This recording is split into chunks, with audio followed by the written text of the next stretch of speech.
Today in election news.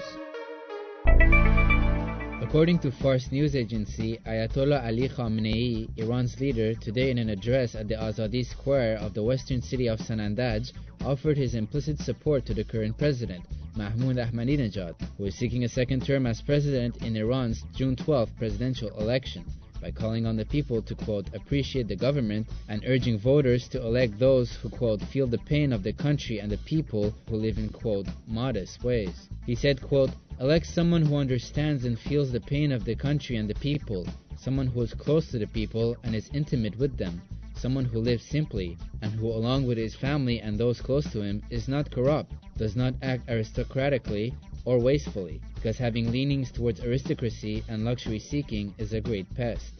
Khamenei also blasted Ahmadinejad's rivals in the presidential race for raising issues about the economy which were, quote, untrue, and which caused the people to be concerned. He then noted what he called, quote, the sensitivity of the spiteful enemies of the Iranian nation towards this election, and added, quote, the enemies, in the propaganda that they have gradually launched since a year ago, in the first place, are trying to shut down the election in Iran, something that they of course cannot do, as they also attempted to do in another juncture during the Majlis elections. But God Almighty and the will of the Iranian nation aborted their plots. Khamenei at the same time stressed that he would not take any sides in the presidential election, saying, quote, I will not express any views regarding specific personalities.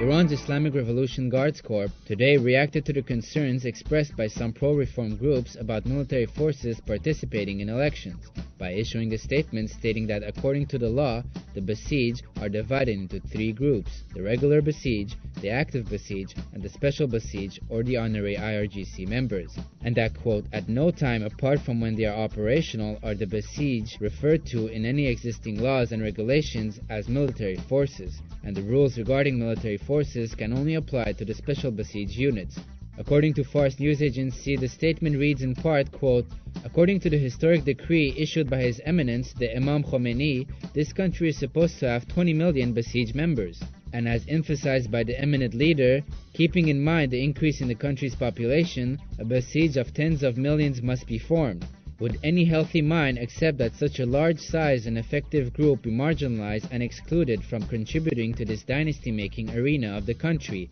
simply because of the accusation against them that they have volunteered to serve under special circumstances in defense of the country and the revolution? These stories and more at televisionwashington.com.